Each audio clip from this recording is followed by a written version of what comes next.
នេះម្ចាស់ប្រេងក្នុងចិត្តអូននេះម្ចាស់ប្រេងក្នុងចិត្តបងគាត់ស្អីក៏បងគាត់ស្អីគាត់មានប្តីនៅមានហើយចោះម្ចាស់ប្រេងមកឯងប្តីគាត់ស្មោះប្តីគាត់និយាយវាថាស្មោះលេខ1ហើយបងមើល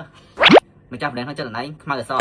សចោះម្ចាស់ប្រេងនៅក្នុងចិត្តបងឯងគាត់ចូលចិត្តលេង content បែបម៉េចឃើញគាត់លេងគ្រប់បែបគ្រប់យ៉ាងហើយជាពិសេសសប្បុរសធម៌ជួយគេមែនហ្នឹងហើយដល់ជួយគេដូចសង្ស័យ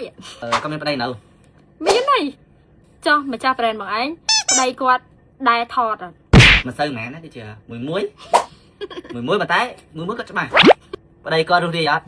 រស់រាយបងឯងដែរជួបគាត់នៅក្រៅអត់ជួបញឹកញាប់ដែរហើយក៏រស់រាយខ្លាំងម្ចាស់ប្រេងក្នុងចិត្តអណៃគាត់ចិត្តល្អអត់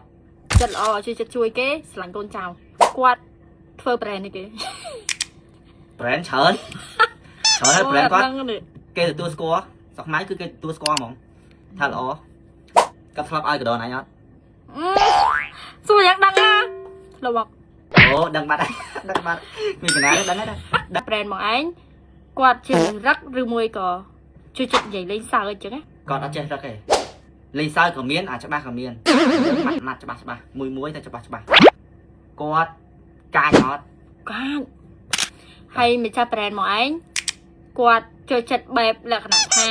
ស្វីតក្នុងបណ្ដាញសង្គមអត់ស្វីតមកគេស្វីតពេលខ្លះបងចង់លើសនំផ្អែមវិញមើលក៏ម្ដងបងមានស្នាខ្ញុំចង់បានគំរូពីគាត់ហើយយល់ហ៎អូដឹងបាត់ហើយដឹងបាត់មានពីណាដឹងហើយដឹងហើយឥឡូវអូនសួរបងមួយទៀតព្រួយអូនមានអារម្មណ៍ថាដឹងដូចគ្នាសួរអើយម្ចាស់ប្រេនមកឯងសខ្លាំងអត់សខ្លាំងនិយាយមិនសហ្មងសខ្លាំងចូលចិត្តជួយគេមួយច្បាស់មានប្រេនច្រើនគេទទួលស្គាល់ចាយៈចុះមិនដឹងមានតែចាយៈហ្នឹងហើយអូហើយថាប្តីគាត់ល្អទៀតបងធ្លាប់ប្រាប់ថាបងចង់ណៃរៀងគំរូតាមគាត់ថ្ងៃក្រោយ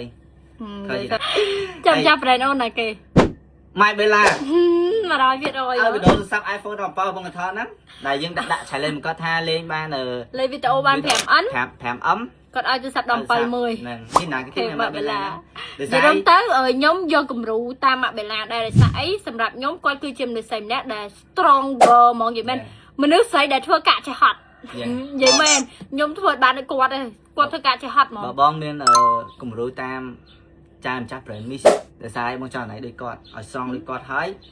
ចេញមកលះច្បាស់ដូចគាត់ហ្នឹងយកហើយចឹងបងប្អូនទាំងគ្នាមុននឹងចេញទៅក្រៅបងប្អូនអាចប្រើប្រាស់ជាមួយនឹង Sun UV និង DD Cream របស់ម៉ែបេឡាបាននេះរួមទៅមុខខ្ញុំបានប្រើប្រាស់ហើយណាបងប្អូន smooth glow មែនតើសំខាន់ណាបងប្អូនពេលដែលយើងប្រើប្រាស់ជាមួយនឹង Sun UV គឺវាមាន SPF ការពារកម្ដៅថ្ងៃ50++ការពារស្បែកមុខបងប្អូនពីកម្ដៅរស្មី UV បានយ៉ាងល្អបន្ទាប់មកបងប្អូនដាក់ជាមួយនឹង DD Cream មកតង់ទៀតគឺវាជួយលុកស្បែកមុខបងប្អូនឲ្យ smooth glow ចែកចាំងដោយនារីក្រេនេះរួមទៅបងប្អូនអើយលាបចូលមុខអស់ហ្មងសំខាន់អានេះគឺខ្ញុំដាក់ថែមមកតង់ទៀតបងប្អូនលាបទៅឡើង smooth ឡើង glow ហ្មងចឹងបងប្អូនចង់បានអាចរកទិញតាមផ្សារបានណាបងប្អូនល្អសាហាវជាមួយនឹងផលិតផលម៉ាក់បេឡា